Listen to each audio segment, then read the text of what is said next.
Christianity and the black community, it's not the lack of knowledge that is our downfall. It's the lack of comprehension. Like, Christians know the Bible. They're not comprehending what the Bible is saying because they're not applying themselves to seeing it from a different perspective.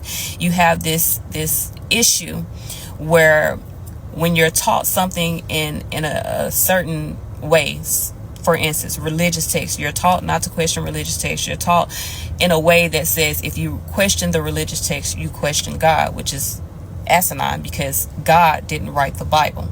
Man wrote the Bible. You get what I'm saying?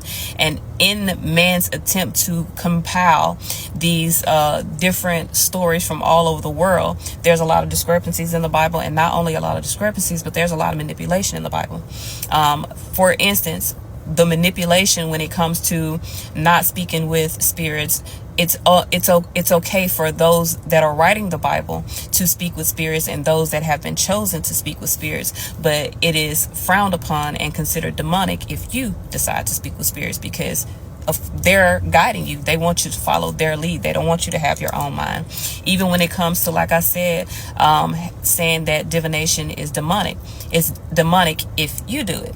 But all through the Bible is a book of prophecies. Like, there's 8,000 verses that have to do with prophecies. There's 133 prophets in the fucking Bible. So imagine you telling me that prophesizing is demonic, yet you literally have prophets named within the book.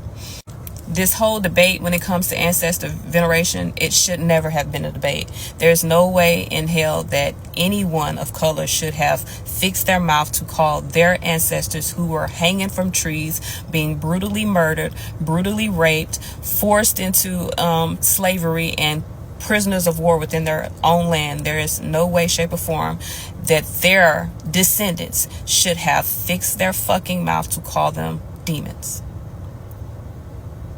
And even in the Bible, it states that you honor your ancestors. You create sacred places for your ancestors because their body is sacred, and not burying them is a curse.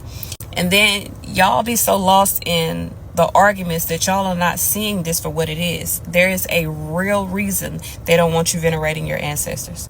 There is a reason they don't want you to give reverence to those that have come before you. And I feel like the biggest thing that y'all are not taking from this is that they use this exact tool to oppress your ancestors. And if it was not possible, they would not have included it in this manuscript that they have for themselves to continue